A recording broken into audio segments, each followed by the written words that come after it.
साथ संग जी बड़े प्यार से कहना जी धनंकार। एक चौपाई गोस्वामी तुलसीदास की रचना रामचरितमानस में आती है जो बालकांड से है। गोस्वामी तुलसीदास जी के अपने शब्दों में कहते हैं कि मोह निशा जग सोवत हारा, देखई सपने अनेक प्रकारा, यही जग जामिनी जागही जोगी, परमारथी पर पंच वियोगी। जैसे जब कोई सोया रहता है तब तक उसे पता ही नहीं चलता कि संसार में क्या हो रहा है, इसी प्रकार मोह रात्रि में सोया हुआ जीव तब तक वास्तविकता से दूर ही रहता है जब तक उसकी नींद नहीं टूटती और वह आंखें खोलकर नहीं देखता कि वास्तविकता क्या है। आंखें बंद रहने में और आंखें खोलने में जितना अंतर है उतना ही अंतर ब्रह्म को जानने और न जानने में है। आंखें खोलना मानो ज्ञान दृष्टि से परमात्मा को देखना है और आंखें बंद रहना मानो ज्ञान दृष्टि से रहित होकर मोह रात्रि में सोए रहना है।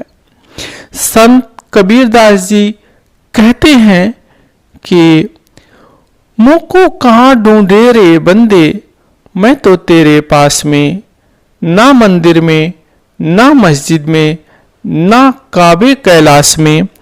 यह कबीर दास की निर्गुण भक्ति और ईश्वर की सर्वव्यापकता का संदेश देता है।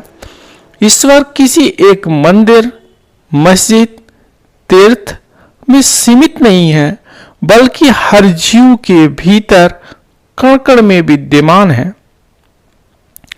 भौतिक जगत की चकाचौंध में परमात्मा को न देखना ही भूले रहना है। कभी कभी नींद में स्वप्न दिखाई देने लगता है।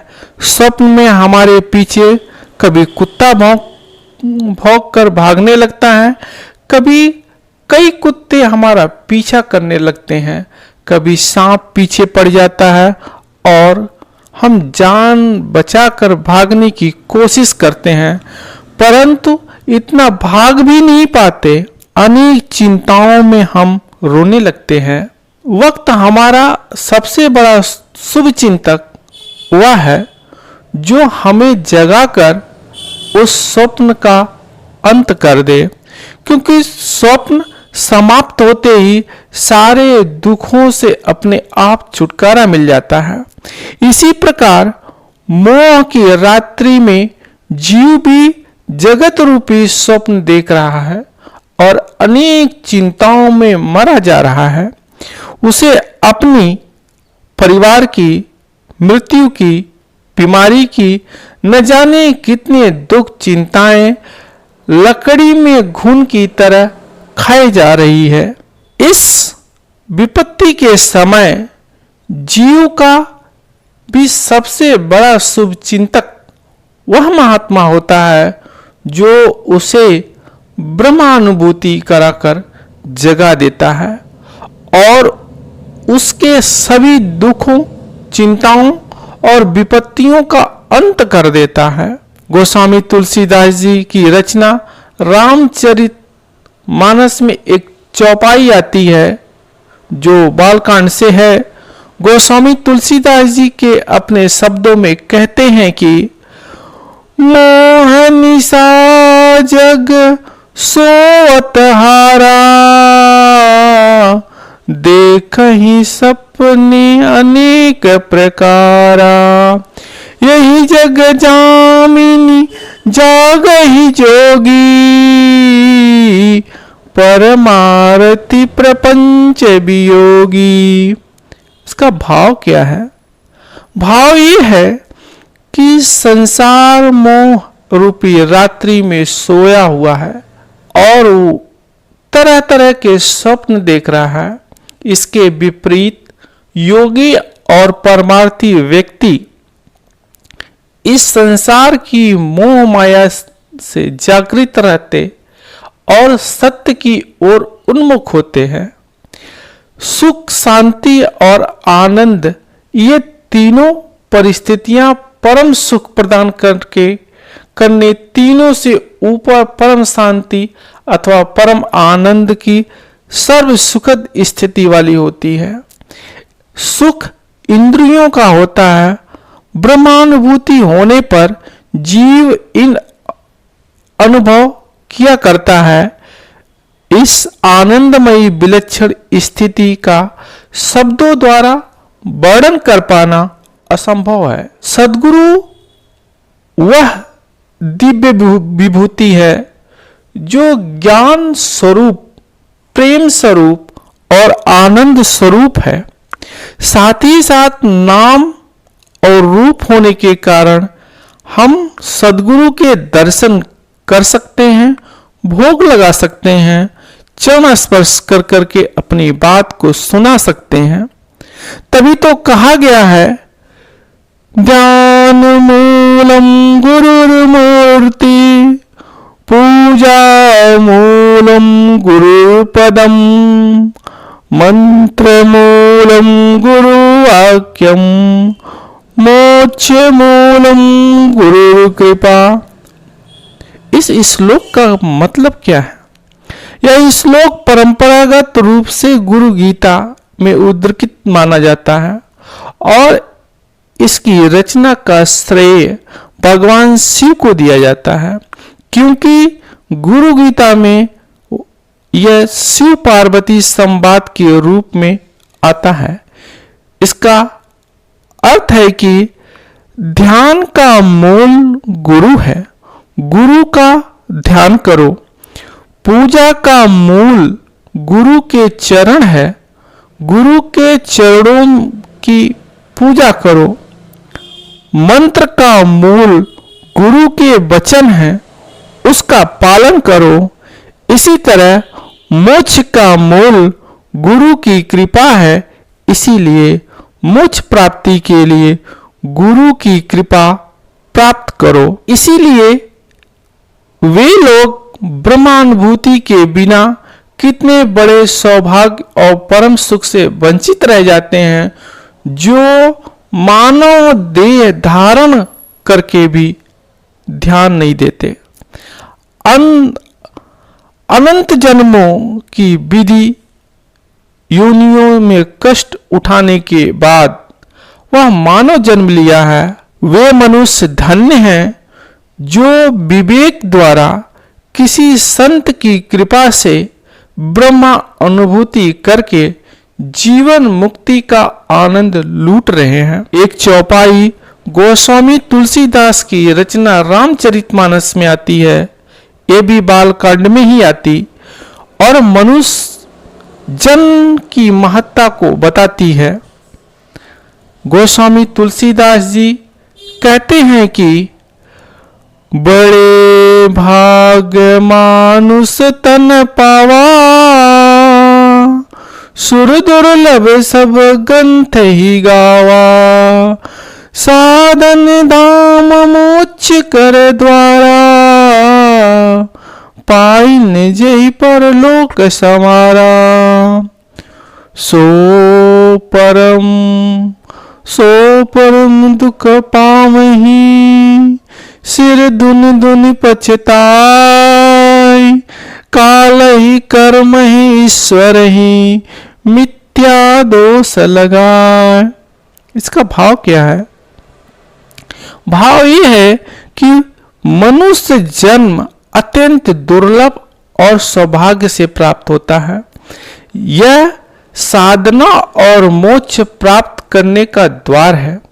जो व्यक्ति इसे पाकर भी अपने जीवन को नहीं संवारता, वह आगे चलकर पछताता है और अपने दुख के लिए काल, कर्म और ईश्वर को दोष देता है। दुर्लभ विवेक युक्त मनुष्य देह को प्राप्त करके भी जो ब्रह्मानुभूति का प्रयत्न नहीं करता है, उससे बड़ा मूढ़ और आत्मघाती अन्य कोई नहीं हो सकता। भले ही कोई शास्त्रों की व्याख्या करता हो, देवताओं का पूजन करता हो, अनेक शुभ कर्म भी करता हो, परंतु जब यूं कह ले, जब तक उसे ब्रह्म का अनुभव नहीं होता तब तक 100 कल्पों तक भी उसका मुक्ति नहीं होगी और आवागमन के चक्र में फंसा हुआ भोगता रहेगा। संपूर्ण हरदेव वाणी शब्द नंबर 3 में बाबा हरदेव सिंह जी फरमाते हैं, तू सूरज में, तू चंदा में, तारागढ़ में एक तुही, कह हरदेव गुरु से जाना, कुल सृष्टि में एक तुही। केवल गुरु ज्ञान से ही ब्रह्मानुभूति करने पर ही संसार में डूबता हुआ जीव अपना उद्धार कर सकता है। विविध कर्म कांड चित्त की किंचित शुद्धि के लिए तो है, परंतु परम पदार्थ की प्राप्ति के लिए नहीं है। वस्तु की प्राप्ति अथवा ब्रह्मा अनुभूति को ब्रह्मज्ञान से ही संभव है। करोड़ों कर्मों से कुछ नहीं हो सकता। मोक्ष न योग से सिद्ध होता है, न संख्यात दर्शनों के अध्ययन से, कर्म और विद्या से भी मोक्ष मिलने वाला नहीं है। यह तो केवल ब्रह्म का अनुभव करके ही सिद्ध हो सकता है। और ब्रह्म का अनुभव कब होगा? जैसे जो डॉक्टर के पास जाकर दवा लेकर सेवन करता है, उसी की बीमारी दूर होती है, किसी और के द्वारा किए गए प्रयत्न से किसी और का लाभ नहीं होता। उसी प्रकार ब्रह्म का अनुभव उसी का होता है जो सद्गुरु की शरण में जाकर इसका प्रयत्न करके गुरु प्रदत्त ज्ञान दृष्टि द्वारा परमात्मा को देखता है। एक प्रसिद्ध दोहा संत कबीरदास जी का है। संत कबीरदास जी कहते हैं, तू करता तू भया, तुझ में रही न हूं, वारी फेरी बल गई, जित देखूं उत तू। इसका भाव क्या है? निरंकार प्रभु का स्मरण करते करते साधक की अहंता अर्थात मैं, अहम का भाव समाप्त हो जाता है। फिर उसे अपने चारों ओर उसी परमात्मा का स्वरूप दिखाई देता है।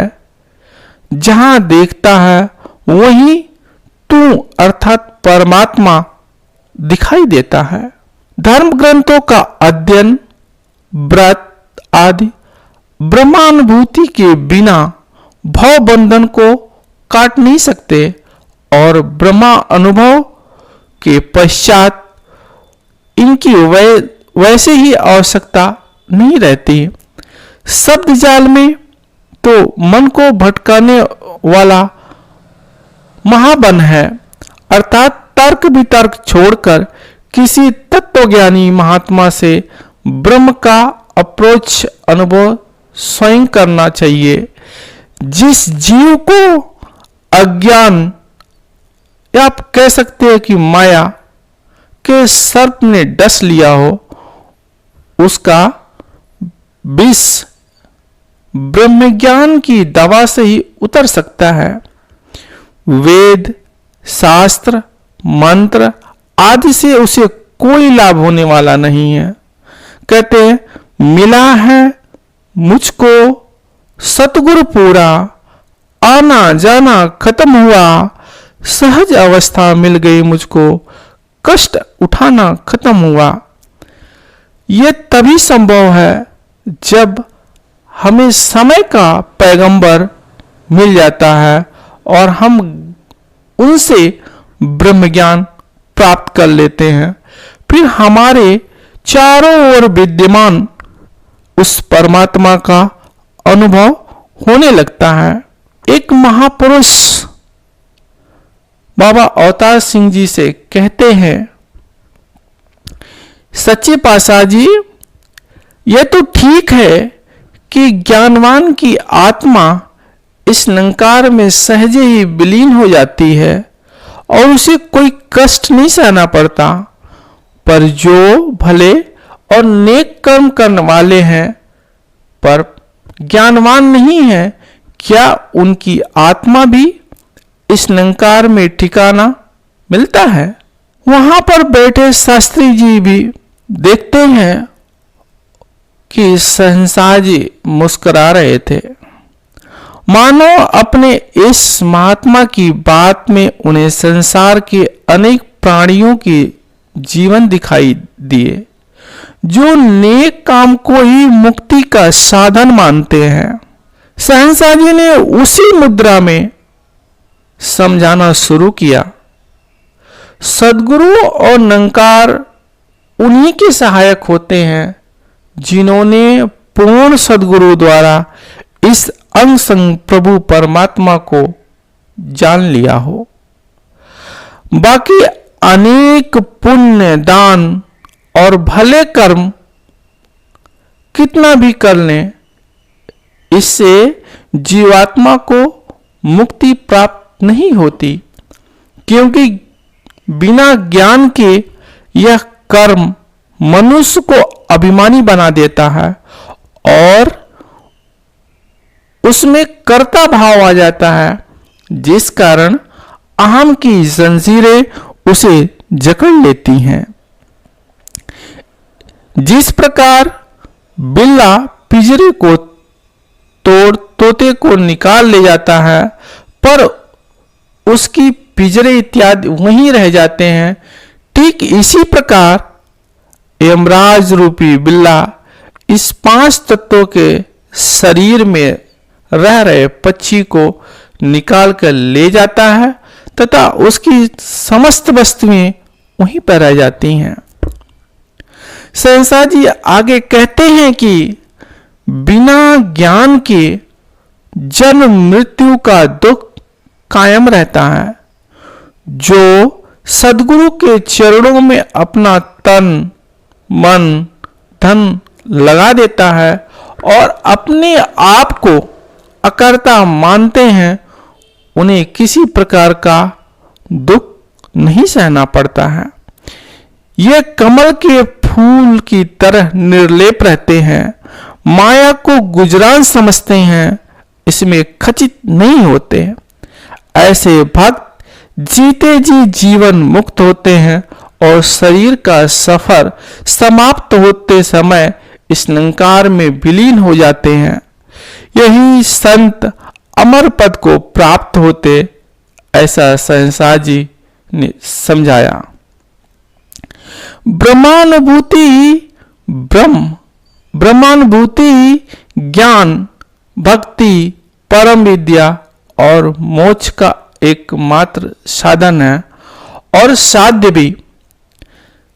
जब इंसान ने सद्गुरु की कृपा से स्वयं इसका अनुभव किया है और इस निष्कर्ष पर पहुंचा कि मानव जीवन ही सबसे श्रेष्ठ और कल्याणकारी उपलब्धि है जो शास्त्रों द्वारा प्रतिपादित की गई है, वह 100% सही है। यहाँ यह भी उल्लेखनीय है कि ब्रह्मज्ञान वह नहीं जो सुना जाए या कहा जाए, बल्कि वह जो ब्रह्म का अनुभव कराए, जीव को ब्रह्म अनुभूति कराए, निरंकार ब्रह्म का सर्वत्र और सबके अंदर दर्शन कराने में सक्षम हो। हमारे पिछले जन्मों के घर बार परिवार इस जन्म में कुछ काम नहीं आए तो फिर इस जन्म के ही आगे का काम आएंगे। हाँ, काम आएगा केवल ब्रह्म ज्ञान।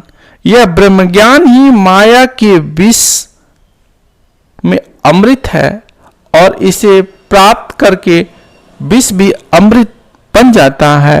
और भले काम करने को कभी न टालो, उसको फौरन ही कर डालो के अनुसार आइए और उत्साह के साथ ब्रह्म ज्ञान प्राप्त करके अपने को अहोभाग्य समझते हुए अपना जीवन सफल कीजिए। जो भी इंसान ज्ञान नहीं लिया है उसे ब्रह्म ज्ञान ले लेना चाहिए, और जो ब्रह्म ज्ञान लिए हैं लेकिन भूल गए हैं या सही से समझ नहीं पाए हैं, उन्हें फिर से ज्ञान ले लेना चाहिए और अपने जीवन को सफल बनाना चाहिए। मेरा अहोभाग्य है कि हम ऐसे समय में हैं जिस समय सद्गुरु इस संसार में है और हमें ब्रह्म ज्ञान प्रदान कर करके हमारे आवागमन के चक्कर को समाप्त करने का काम कर रहे हैं। अगर हम माया में ऐसे ही खचित रहेंगे, अहंकार में डूबे रहेंगे, फिर इस जन्म को यूं ही व्यर्थ गंवा देंगे। साथ संगत जी, इसलिए जो सद्गुरु का संदेश आता है उसे हूबहू माने और जीवन को सफल करते हुए अपना, अपने परिवार का, समाज का, देश का, पूरी दुनिया का कल्याण करते हुए जीवन को सफल बनाएं। साथ संगत जी, बड़े प्यार से कहना जी, धन्यवाद।